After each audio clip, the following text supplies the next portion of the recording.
So this is something that we've talked about.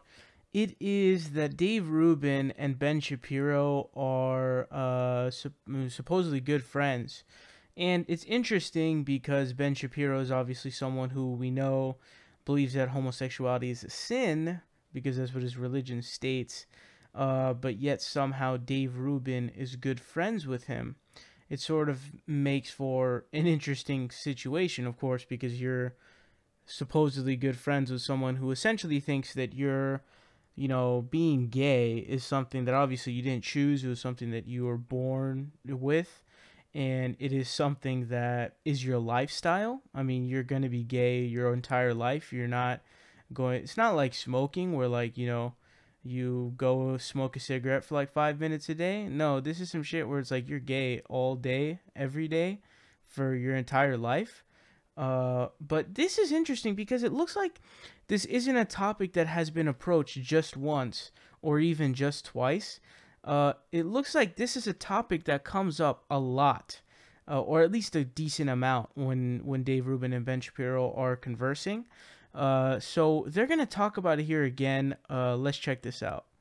That there are some folks on the right, and there's a question about the right too, which they'll look at somebody like you or like a Kanye, and instead of saying, okay, that's an individual who agrees with me, that's really awesome, they'll say, ooh, look, a gay guy agrees with me. Yes. And all of a sudden it's like, ooh, totally different. Whereas I think the proper response to that is, okay, so he's gay, whatever. Like, we agree. That's the important thing, right? Yeah. I mean, look, this is where nobody's fully right all the time. You know what I mean? Like, we all have our internal biases. We all are constantly trying to if you're an honest thinker, you're trying to figure out what's going on. So yes, do both sides kind of pick and choose when they want to play identity politics and all that.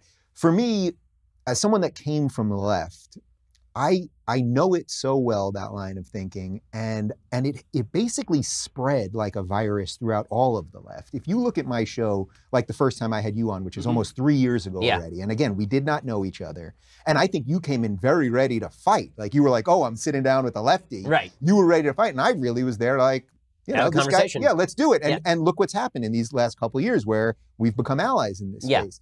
So people say, well, you don't attack the right enough. Now, first off, by and large, I've been welcomed for all of my differences. I go to events that you've been to. I go to the Turning Point event that we did in West Palm Beach. It was the biggest college conservative gathering, I think, of ever, basically. I went up there, I talked about being gay, married, and pro-choice, and for euthanasia, and a whole bunch of things that are completely... Right, you led with your chin. Yeah, I got up there, and guess what? I got a standing ovation. Not the Shapiro level ovation, but I got a pretty good... It's a different thing with you. But that's the point. So you cannot tell me that these people are the intolerant ones, because I constantly see the reverse of that. And all I see is intolerance from the left. But you guys genuinely are the tolerant ones. And the left, this thing that I was talking about, has taken over I mean, from top down, from Bernie to the Women's March and however low level you want to go. Does that not mean that, of course, there are decent lefties? I think there's a lot of misguided people, but I don't believe these are all bad people. What I do believe is that we can show them that actually, if you really care about live and let live, if you really care about gay people or black people or Muslim people or the rest, the only way to do that is let people live free. And how do you do that? It's through libertarian. Well, and this is the place where there really is a crossover, because whether you're a conservative libertarian or a left-leaning libertarian, libertarianism, I think, is probably the wave of the future, in the sense that people want to leave each other alone for the most part. Like that's why abortion is such a big disagreement, because there are left-leaning libertarians who say, well, that's a woman's choice, and right-leaning libertarians like me who say, well, that's an independent human child, and so this implicates actual liberty issues. But it's why, for example, you started off by saying that you were really on the left because of the gay marriage issue. I've been in favor of the government getting out of the business of marriage for years and years and years and years. Before Obama was in favor of same-sex marriage, I was in favor of the government getting out of the business of marriage, even though as a religious person, and you know this because we've discussed this, as a religious person, I still think homosexual activity is a sin, but who cares? We live in a free country. You can believe that I'm an idiot, right? Let's not gloss over that point. I really mean this. I really want to focus in with you here. I genuinely don't care. Right. I mean, I really mean that. Like, hopefully, Ben, we'll be friends for another 50 years and all sorts of... That's the plan. And we'll change the world. Hopefully both live, exactly. Yeah, and hopefully we'll live long enough, and we'll change the world to be a freer place and all that. And maybe when we're 80, we'll do this again, And you'll go, you know, Dave, after all these years, maybe you're not a sinner. It doesn't even, and I don't even think you really view me that way. And it truly doesn't matter to me as long as you're not coming onto my property and trying to harm me or anything. Exactly. And people really need to understand that. And people need to understand that, I think, in general about religious folks, is that just because religious people think something is a sin doesn't mean they think the government should get involved, or that it's my job to lecture to you about the sort of sin in which you are participating, particularly if this is something that, you know, you're involved in or you're set on. Like, there's actual counterproductive things that are being done when you do that. This, though, is where I think the conservatives got a little crossed up with the religious crew and for years was doing too much moralizing and preaching. And for example, so for the years before gay marriage became law, I believe that you were taking the libertarian position on this, of just the government shouldn't be involved. Like since 2010 but or very few conservatives were doing, like Rand Paul, for example, should have been screaming about that, right? He should have said this has, like, I'm the libertarian of you guys, of you conservatives and Republicans. That should have been his mantle, not because he really, I don't care what he thinks about gay marriage one way or another, but he should have staked out that position, and he could have led the conservatives to a more principled position. But he didn't, because everyone's always playing politics in their own little thing. But at the end of the day, if you got, guess what? It's the law of the land right now. So, and also, I mean, this is the case that I make to religious people. If you're a religious-leaning libertarian, right, who believes that certain things are sins, so what? Meaning that here's the real problem. Don't do them. Right, exactly. Ben, don't sleep with the dude. Done. We're there. Yeah, I mean, we're good to go. But that's the point. Right, exactly. And I think one of the things that I've made the case to with religious people is if you're a religious person and you don't want the government cracking down on you from the reverse side, if you don't want the state of California saying same-sex marriage is now the law of the land and your church has to perform same-sex marriages, well, then you should be in favor of the government getting entirely out of this business, because whatever the government touches, it now has the power to wield the gun on behalf of. So in a second, I want to ask you more about your interview style, which has become super popular, obviously, and in some ways controversial. Yeah. First, I want to say thanks to our sponsors over at Bull and Branch. So, as you can see... So first of all, I mean, he talks about how, you know, I'm talking at Turning Points USA. It's just amazing to me because he's trying to act like... He's always, like, bouncing between whether or not he left the left or whether or not he's still a liberal. It's so fucking confusing because it's like, dude... What the fuck do you believe in? Because here's what I'm telling you. You think that you're a liberal. Why the fuck would Turning Point USA invite you to speak? Turning Point USA is not going to invite a liberal to speak at their event because they're not a liberal organization. It was founded by Charlie Kirk, and I think the funding comes from the Koch brothers. And we know Charlie Kirk is right-wing, obviously, and the Koch brothers are libertarian. So why on God's green earth would a, you know, conservative right-wing group invite a liberal to speak? That doesn't make any sense. It's because it's not true. So what Dave Rubin always says is, oh, you know, the right are the tolerant ones because, you know, they're the only ones inviting me to speak. You know, lefties never invite me to speak. It's like, dude, you idiot. The reason why liberals are not inviting you to speak and the libertarians and the Republican ones are always the ones who invite you to speak, it's because you're spewing the talking points of right-wingers and libertarians. You are essentially a libertarian. You're a classical liberal, which is uber laissez-faire economics.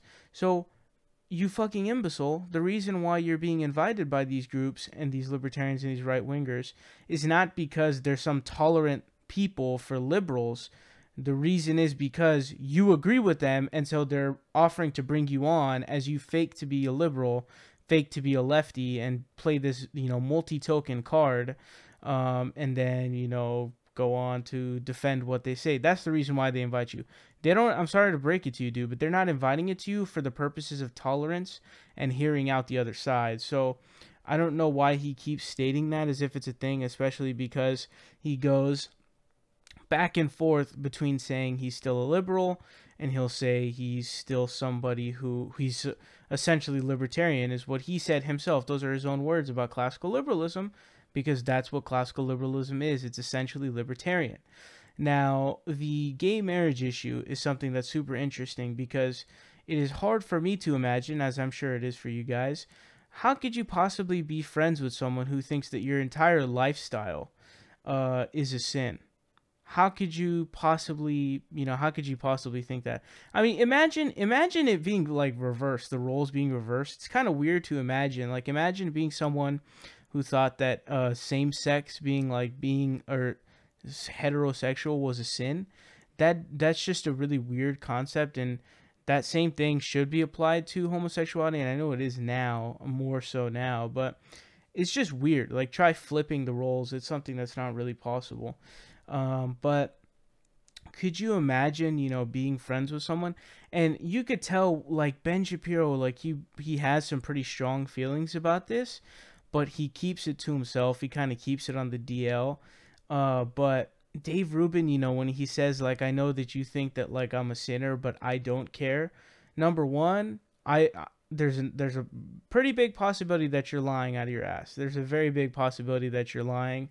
And I think I think that I lean towards that I think that he's sort of BSing, and he's pretending like he doesn't care for obvious reasons, because then it makes it look like, they're okay and they're fine and stuff like that. But I think that really what's going on here is that he pretends like he doesn't care. He pretends, he lies about that.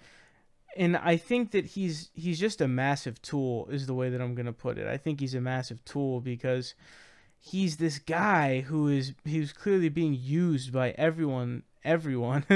Remember when Dennis Prager was talking to him and he was like, yes, keep using the term liberal because it's such a help to our side.